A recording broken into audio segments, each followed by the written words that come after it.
It was a quiet Thursday night when a knock came at the door. Not a regular knock either, more like a pounding you'd expect during a police raid. My pregnant wife opened the door, expecting maybe a neighbor needing help. Instead, a stocky man in a black vest marked HOA enforcement shoved his boot into the doorway and pulled a knife. He looked her dead in the eye and said, "You people need to learn how to follow the rules." I stood just 20 feet away, frozen for a second, then calmly reached into my pocket and pressed the panic button on my car keys. Somewhere in the garage, a silent alarm triggered, and our porch cam began recording. I didn't yell. I didn't panic. I simply said, "You just bought yourself a problem bigger than you understand," and walked toward the gun safe.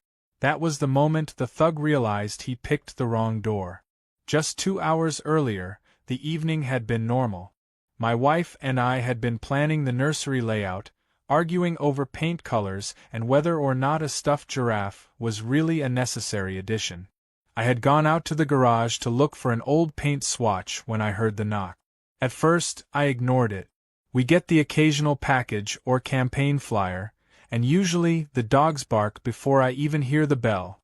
But when I heard the second bang, louder, faster, I started walking back inside. My wife had already reached the door and opened it before I could call out. I heard her voice say something calm like, "Hi, can I help you?" Then I heard a man, gruff, impatient, talking over her. By the time I got to the entryway, I saw him leaning in, hand on the doorframe, clearly agitated. He was wearing cargo pants, boots, and a black vest with a cheaply stitched patch that looked like it came from an online surplus store.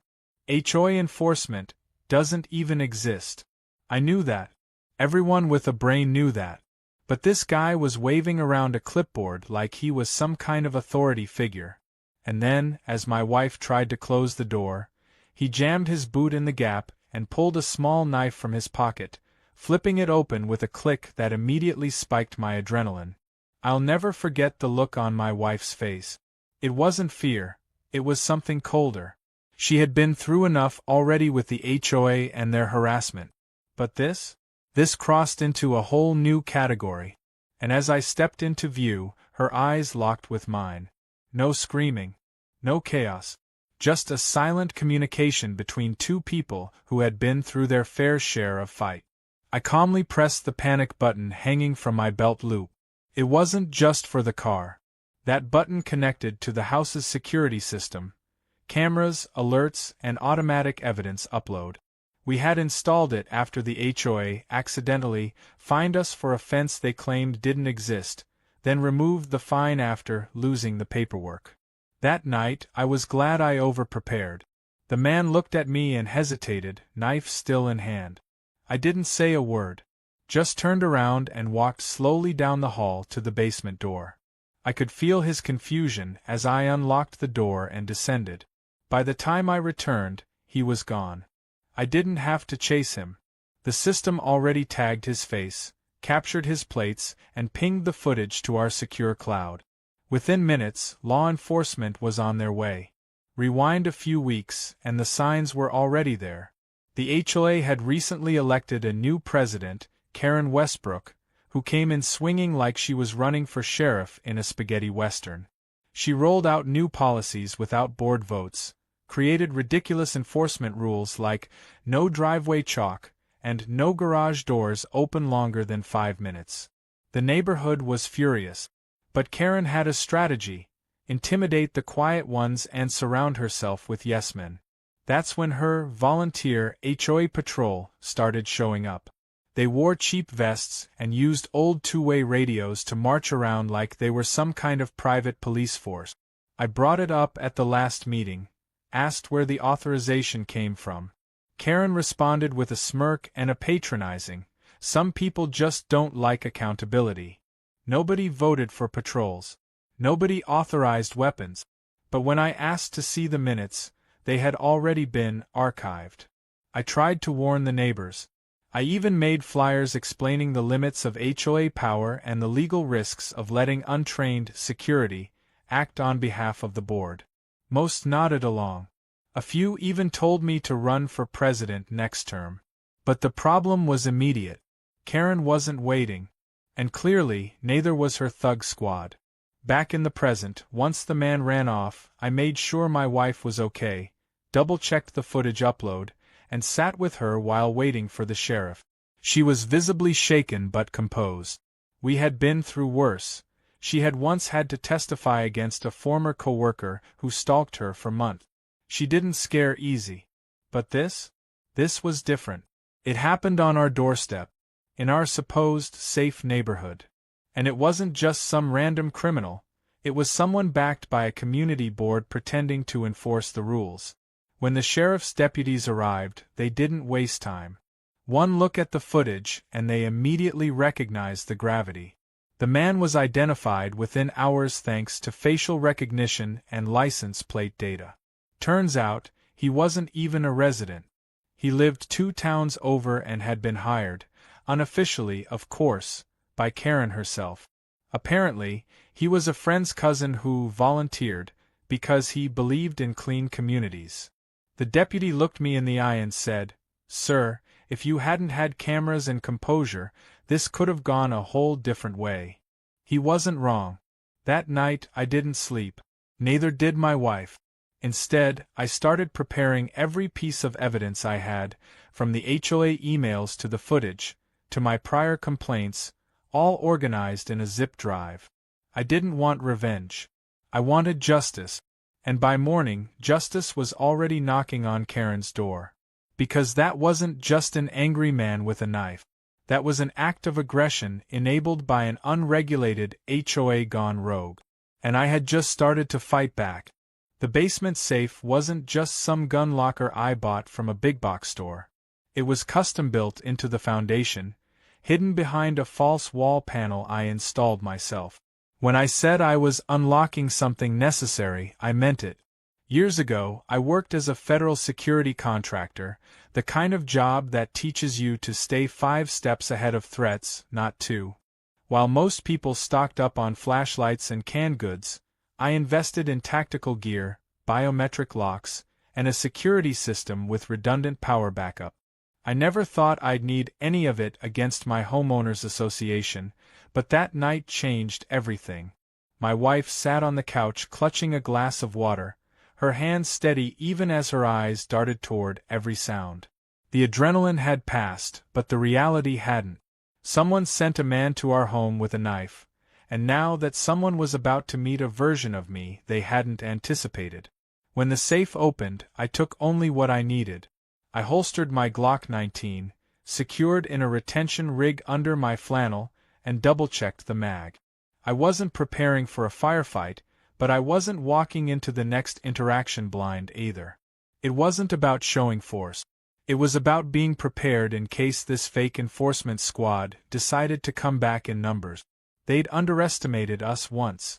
I wasn't giving them another shot. I reviewed the porch cam footage on my tablet, scrubbing through it frame by frame to capture his face, posture, and the way he held the knife, blade out, aggressive, just enough to be classified as a threat. His boot on the doorframe made it worse. That crossed the line from intimidation into unlawful entry. With everything documented, I sent the entire package to a secure cloud drive and backed it up on 3 separate devices. 15 minutes later, red and blue lights spilled into our living room. The deputies didn't come in casually either. They swept the perimeter, checked the windows, and made sure no other HOA thugs were lurking nearby. I greeted them at the door, weapon already secured back in the safe. They appreciated that. Once inside, I gave them a full account, handed over the footage, and provided my wife's statement. She was composed, measured, but you could tell something had shifted in her. She didn't cry. She didn't raise her voice. She just stared forward, answering every question like she was in a deposition. Her calm made the room colder. One deputy asked if she wanted to press charges, and her answer was immediate. Absolutely.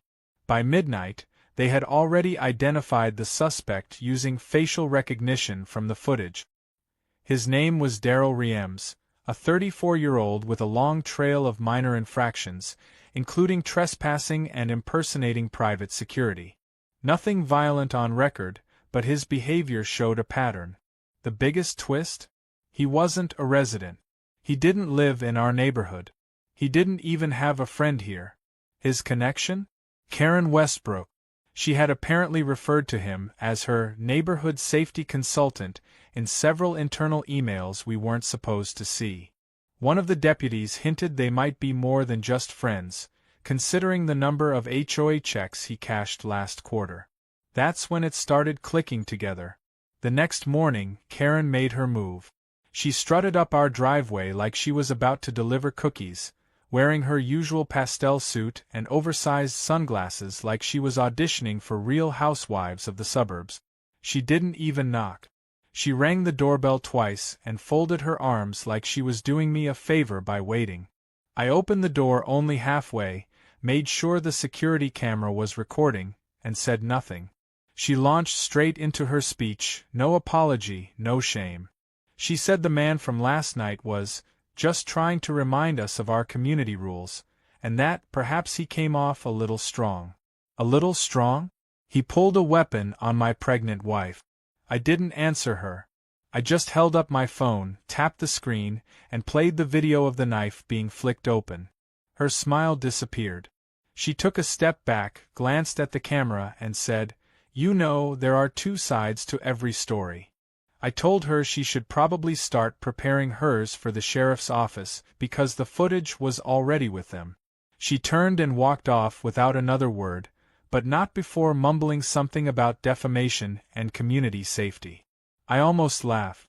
Karen was clearly used to getting her way, but she had no idea how far this situation had escalated beyond her HOA power games. Later that day, I drove to the sheriff's office to provide a formal statement and hand-deliver a digital evidence package. On the way out, I bumped into Deputy Alvarez, the same guy who had responded the night before. He pulled me aside and said, "Off the record? That woman's about to have a very bad week." Apparently, they'd received multiple complaints about HOA enforcers harassing residents, but no one had evidence strong enough to press charges. Until now. My footage had opened the floodgates. One neighbor already came forward saying they were followed by a black SUV with tinted windows after attending a dissenting HOA meeting. Another reported a late-night knock similar to ours but hadn't answered. By the time I got home, word had already started spreading. A neighbor 2 houses down flagged me over while I was checking the mail. He asked if it was true someone pulled a knife on my wife. I told him it was. His jaw dropped. Then he told me Karen had approached him 2 weeks ago asking if he knew anyone willing to help keep order, whatever that meant. She offered him $50 to wear a vest and patrol the neighborhood on weekends. He thought it was a joke. Now he was worried he should have reported it sooner. That night, I compiled everything into a report I called the HOA incident file. It included the porch cam footage, timestamps, Daryl's criminal record, screenshots of Karen's involvement, and statements from my wife and me. I didn't send it to the HOA board. I sent it directly to every homeowner in the neighborhood, complete with a subject line that read, "This is what happens when you let power go unchecked." The response was immediate. I received over a dozen emails from neighbors who had been fined, stalked, harassed, or otherwise manipulated under Karen's new rule. Many admitted they hadn't spoken up because they didn't want retaliation. Now, with evidence and momentum, they were ready to act. I knew then that this wasn't just about what happened on my porch. It was about the system Karen had built, a fake power structure hiding behind real HOA rules. She had taken a neighborhood and turned it into her personal kingdom, complete with foot soldiers and a warped idea of justice. But now the curtain had lifted. And this wasn't over. Not by a long shot. The HOA meeting that night was scheduled like every other, held in the community center at 7 p.m., open to residents with stale coffee and barely functioning ceiling fans. But this one wasn't going to be business as usual. Word had spread like wildfire. The emails I sent had done more than just inform, they had ignited something. People who had never bothered to attend a single HOA meeting were now filing in with crossed arms and narrowed eyes. You could feel the tension crackling in the air like static. Normally, these meetings struggled to attract 10 people. That night, there were nearly 50. And at the front of it all, seated like a queen behind a fold-out table with printed agendas, was Karen Westbrook, still wearing her pastel cardigan like it made her immune to consequences. I walked in carrying a small projector and a laptop bag. A few heads turned. Karen didn't acknowledge me at first, too busy pretending to organize papers she wasn't actually reading. The room buzzed with hushed conversations. Some whispered about the knife. Some about the guy who had finally stood up to her. A few exchanged knowing nods. When Karen finally tapped her clipboard and began speaking, her voice was sugar-coated but cracked just slightly under pressure. She thanked everyone for attending, mentioned the unexpected spike in interest, and launched into agenda items that had nothing to do with what everyone was there for. Landscaping updates, pool maintenance, summer barbecue scheduling. It was a pitiful attempt at deflection. But she couldn't run from it. Not this time. When she asked for any new business, I stood up, walked to the front, and without asking for permission, plugged my laptop into the projector. Karen immediately said, "Sir, if you have something to say, please follow procedure and—" But she didn't finish the sentence. Because the screen lit up with the paused video of Daryl standing on my porch, knife clearly visible in his right hand. The room fell silent. I pressed play. Gasps erupted almost immediately. The footage was crystal clear. Daryl's voice rang out across the speakers, aggressive, threatening. My wife's calm response. The moment he pulled the knife. The panic button beep. Me walking away, saying the words that had now gone viral among the neighborhood's private group chat. You just bought yourself a problem bigger than you understand. I stopped the video right after that, letting the silence sit like a stone in the middle of the room. Karen stood up, visibly flustered, and said, "This has nothing to do with HOA business." But a man near the back interrupted her. He shouted, "Are you serious? You sent a thug to threaten someone's pregnant wife. You think that's not our business?" Another voice chimed in. "You let strangers play security guard with weapons. That could have been any of us." Someone else yelled, "You never had board approval for this patrol thing." It spiraled from there. Voices rose, people began shouting over each other.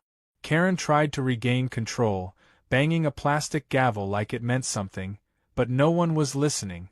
That's when one of the quieter neighbors, a soft-spoken retiree named Linda, stood up and said, "She told me I couldn't hang my wind chimes because they were weapons in a windstorm." People laughed, but not in a kind way. More like the kind of laugh that comes when anger breaks through the surface. Another resident said he'd been fined for leaving his trash bins out for 12 minutes after collection. One woman said she was warned for having too many tomato plants. Karen had turned small rules into weapons, and now the neighborhood realized they'd been targets all along. Then came the twist no one saw coming. A man in a navy blazer stood up near the front row. I didn't recognize him at first, but others clearly did. He introduced himself as Craig Marlowe, former vice president of the HOA before Karen took over. He had moved out 6 months ago but had shown up that night after hearing what happened. And he had receipts, literal ones, printed emails, meeting minutes, correspondence between Karen and the rest of the board. In one of them, Karen had forged Craig's name to push through emergency powers after his resignation. Another showed her suggesting the idea of volunteer security as a way to enforce compliance faster without the board's delays. Then came the real bombshell. An email where she described Daryl by name and said he was just aggressive enough to get people in line. The room exploded. People shouted, cursed, some even walked out and started calling legal hotlines right there in the parking lot. Karen tried to deny everything, claiming the emails were edited or taken out of context. But the timestamps and email headers were too solid. Craig had backed everything up before leaving, suspecting this kind of stunt might eventually come to light. He wasn't surprised, it just took longer than he expected. As the yelling reached its peak, Karen slammed her folder shut, stood up, and screamed, "You're all being manipulated by lies and videos. You think he's the hero? He's got a gun safe, for God's sake." That backfired spectacularly. One of the elderly women sitting near the front snapped, "And thank God he does. You sent a criminal with a knife to our doorstep." Karen looked around and realized she was alone. No backup, no support. Just a sea of angry neighbors and damning evidence lighting up a projector screen. I didn't have to say another word. Someone called for an emergency vote. That was within the bylaws. If a majority of homeowners in attendance called for it, it could be executed on the spot. Karen shouted that the vote was illegal, that they couldn't remove her without a board quorum. But the former VP explained, with a certain glee, that she dissolved the board herself last month in a power move, claiming emergency restructuring. That meant there was no quorum. Just her. And without a functioning board, the community's homeowners had full authority. The vote took less than 5 minutes. Out of 53 people in attendance, 50 voted yes. 2 abstained. 1 voted no, Karen. But even she knew it didn't matter anymore. She grabbed her bag and stormed out, muttering about lawsuits and calling her attorney. Someone from the back muttered, "Better make it a criminal defense lawyer," and laughter erupted again, this time with actual relief behind it. After the meeting, I was approached by nearly every person in that room. Some shook my hand. Some apologized for not speaking up sooner. A few offered me a seat on the board. I declined but told them I'd help rebuild things properly. It wasn't about running the HOA. It was about making sure something like this never happened again. One neighbor, an older man with a Vietnam veteran hat, said, "I've seen some stuff in my day, but I never thought I'd be grateful for a guy with a Glock and a camera in the suburbs." That night, I went home and sat with my wife on the porch. The air felt lighter somehow. The weight that had settled on the neighborhood for months had finally cracked and lifted. It wasn't over, not with legal consequences still to come, but it was the first night in a long time that felt peaceful. And for the first time since that knife came out, we both breathed easy. The HOA thug was in custody. Karen had been voted out. But best of all, the community had found its voice. And there was no turning back. The fallout began faster than anyone expected. The morning after the vote, Karen's name was stripped from every HOA document, mailbox placard, and newsletter draft. The new interim leadership, formed from the residents who had stood up during the meeting, wasted no time in filing a formal police report to follow up on Daryl's actions and Karen's enabling behavior. But that was only the beginning. When the sheriff's department received the full evidence package compiled by myself and the community, they escalated the situation immediately. It wasn't just an assault case anymore. It was impersonation of an officer, unlawful entry, conspiracy to intimidate, and possibly misuse of HOA funds. The district attorney personally called me 2 days later. He wanted a full statement on record and hinted that the county was preparing formal charges against Karen. What began as an incident on our front porch had now spiraled into a full-blown legal storm, and Karen was right at the center of it. At first, she tried to play it cool. She posted a long, rambling message in the neighborhood group chat claiming she was the victim of a smear campaign. She blamed me, claimed the video was heavily edited, and said Daryl had only acted in self-defense against a hostile homeowner. The comments underneath didn't go how she expected. Residents tore into her. One person posted, "So pulling a knife on a pregnant woman is self-defense now?" Another wrote, "You sent a man to my house last month to take pictures of my kids' toys in the yard. That's not leadership, that's stalking." Within minutes, the entire thread turned into a digital courtroom, and Karen was losing hard. She deleted the post, but screenshots were already circulating. The first court date for Daryl was scheduled barely a week after his arrest. It was just an arraignment, but the courtroom was packed. I sat near the back with my wife beside me, her hand resting gently on her stomach, as if shielding the baby from the ugliness in the room.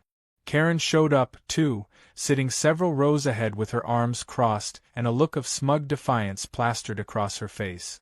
She tried to avoid eye contact with me, but I could tell she knew this wasn't going away. The prosecutor laid out the charges: aggravated assault, trespassing, impersonating a public official, and 1 count of felony intimidation. Daryl's public defender tried to downplay the incident, calling it a misunderstanding. But when the judge asked if he had any training, license, or authority to act as a security officer, Daryl shook his head and said, "Karen told me it was fine." That's when everything shifted. The judge paused, looked directly at Karen, and asked the prosecutor if she was being investigated as well. The answer came swiftly, yes. The courtroom gasped. Karen turned red. I could see her jaw tighten as her carefully built world of control and manipulation began to crack. The judge ordered Daryl held without bail pending further psychiatric evaluation due to the nature of the threat. Karen rushed out the side door before the reporters could swarm her. But the worst was still ahead for her. The very next day, she received a subpoena to appear for a deposition regarding her role in organizing and funding the so-called HOA enforcement program. At first she refused. Then she lawyered up. When the deposition finally took place, the transcripts read like a self-destruct button being pressed 1 word at a time. Karen claimed she never authorized anyone to carry weapons. But then the prosecutor pulled up one of her own emails, where she said, "Make sure Daryl carries something for visual intimidation." Her lawyer visibly sank in his seat. When asked about the HOA funds used to pay Daryl under the table, Karen insisted they were reimbursements for maintenance services. But there were no maintenance logs, invoices, or contract. Only Venmo screenshots with emoji-labeled payments like "muscle" and "problem solved." As her lies unraveled, so did her composure. By the 3rd hour of questioning, she was visibly shaking. When asked if she had any law enforcement background, she said she had done some community safety workshops online. The prosecutor responded, "So you're not law enforcement, but you created your own with no training or authority, and gave them assignments?" She had no answer. The deposition ended with her pleading the fifth on 3 key questions. The damage was done. Then came the insurance bombshell.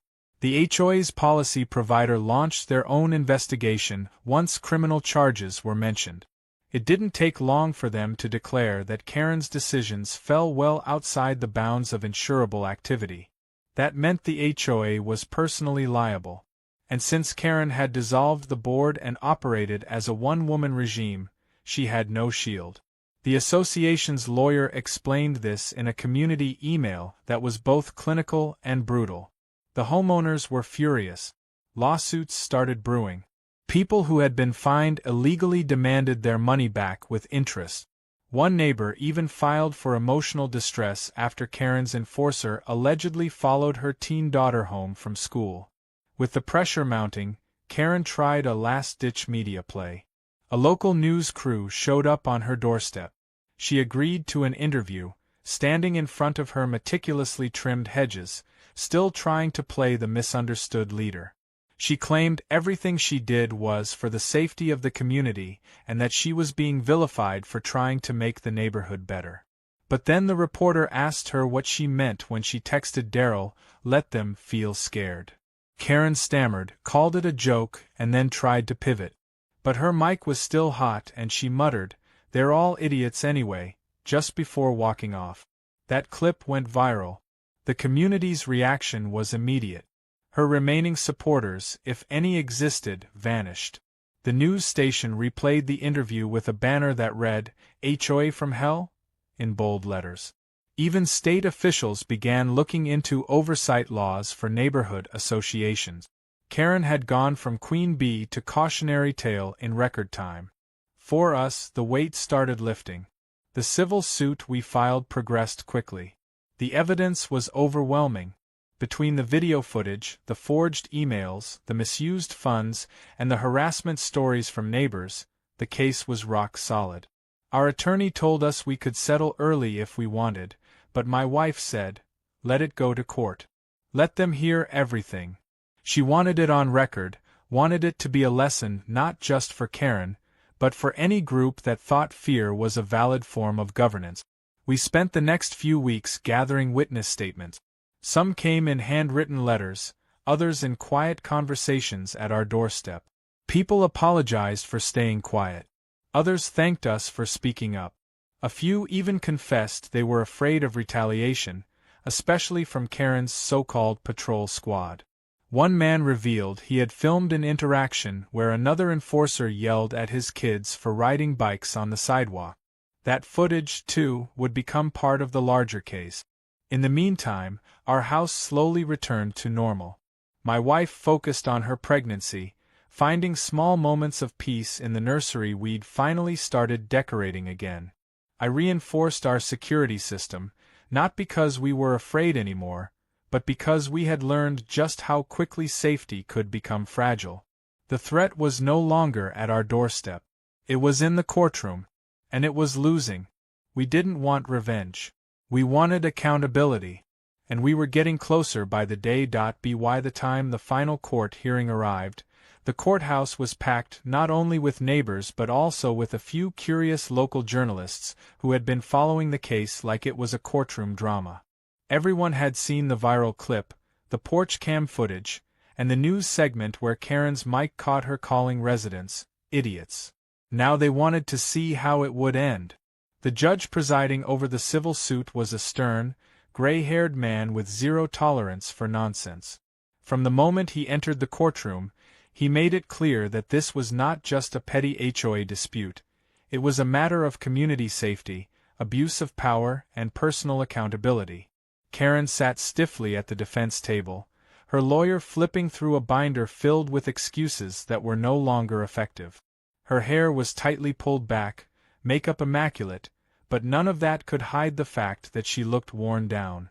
The smug expression she used to wear like armor was gone. All that remained was someone clinging to the final thread of denial. Our attorney opened with a calm, calculated presentation. He didn't start with the video. He started with the community testimonies. One after another, residents described the fear, stress, and disruption caused by Karen's reign. A single mother explained how her teenage son had stopped biking in the neighborhood after being yelled at by one of the enforcers. An elderly couple revealed that they had considered moving because Karen fined them for having a flag mounted at an unsanctioned angle. A soft-spoken man recounted how he had been followed home late at night by someone in an SUV with blacked-out plates and a vest identical to Daryl's. Then came the video, played in full, without commentary. The moment Daryl pulled the knife. My wife's voice, steady but firm. My line about unlocking the gun safe. And finally, the police arrival. The courtroom was dead silent. Karen's defense tried its best to argue that Daryl had acted on his own, that she never gave any orders encouraging intimidation, and that the emails and texts were taken out of context. But by now, the pattern was undeniable. Each message painted a clearer picture, one where Karen had deliberately used fear to enforce her vision of order. She tried to shift the narrative by painting herself as a victim of community backlash, a woman simply trying to keep her neighborhood beautiful.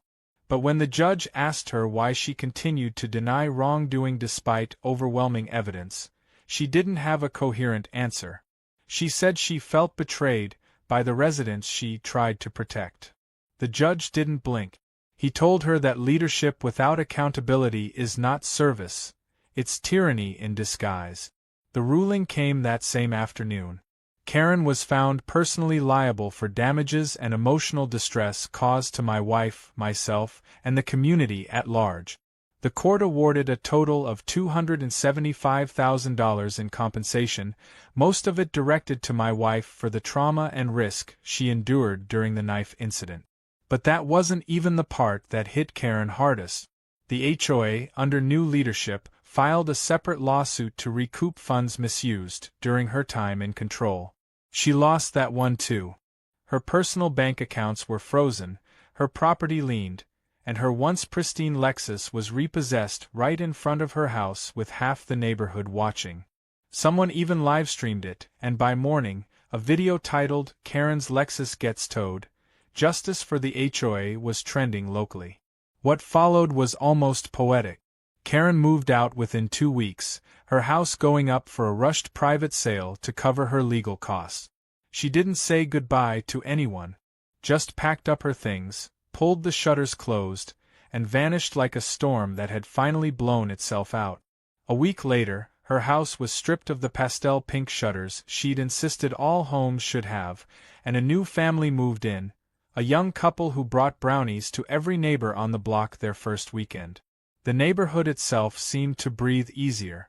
Rules were rewritten with community input, fines were reviewed and reversed where appropriate, and the new board members included a retired judge, a high school teacher, and an Army veteran. People waved at each other more. Kids played in driveways again. Someone even repainted the HOA office mailbox to read, "For the People." But the most surprising change came during our baby shower. A few neighbors organized a surprise party for us, transforming the community center into a warm, laughter-filled room filled with streamers, cake, and gift. One present stood out, a tiny white onesie with bold letters across the chest that read, "Born Free from Karen's HOA."